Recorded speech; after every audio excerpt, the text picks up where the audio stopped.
Hi, today we're going to be talking about icons and how to get them added to your page in Convertri. So icons are just symbols which can show something on your page. Convertri has a whole library of them and you can search through and add them without having to upload your own images. This is just a really useful tool of really quickly getting something on your page, which is a great way of portraying your message and what you're trying to come across as. For instance, if someone sees something next to a phone icon, they're going to think that's probably a phone number or a way of phoning your company. So those universal symbols and icons can then be used to benefit your business. So let's get started with adding these to this page I have here. Go to the elements tray and the final option, more elements, which has 3 dots, select this.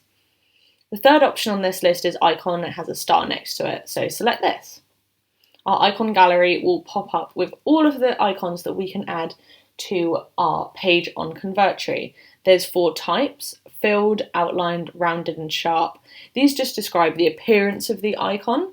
So a sharp one is going to have more of a square edge and a rounded icon is going to have more of a circular edge. These ones are like, so you can see here this 4K is filled in, but if I go to outline, this 4K is not filled in. So that's the difference between those two. And it's just a bit of a way of personalising them a little bit, because just an icon looks a certain way doesn't mean it's exactly how you want. So it just gives you a bit more option.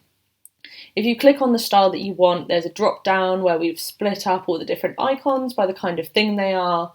So devices, this is the kind of thing we would associate with a phone device. Communication will have that phone, like I said before. So have a good browse around and see if you can find something that really suits your need, because there is a lot of icons on offer here. So I'm going to have a look and think I like this one. So I'm going to click on it. Now the insert button has come up.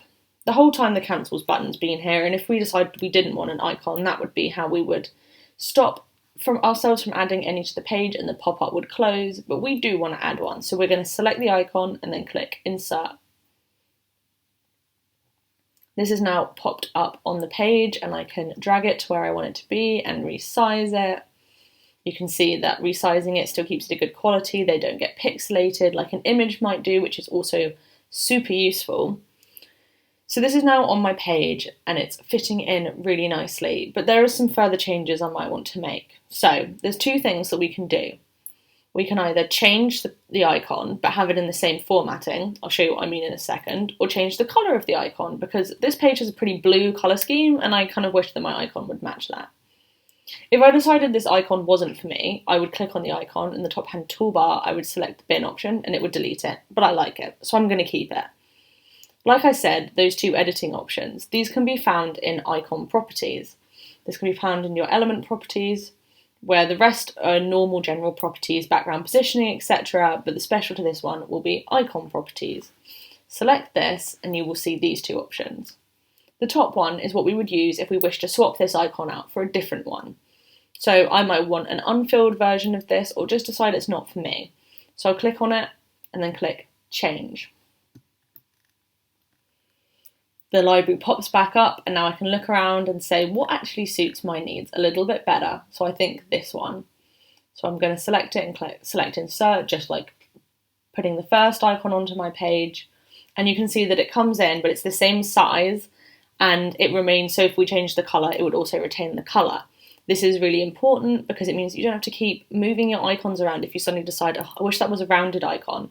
If you just change it, it will stay in the same place, it will stay the same size, will stay in the same colour, which makes editing much easier.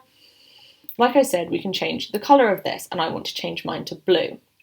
So in the icon properties, icon colour, if you've got this code, you can paste it in, or we can open the colour picker and find a colour which suits my page. So I think that's kind of a lighter blue around here.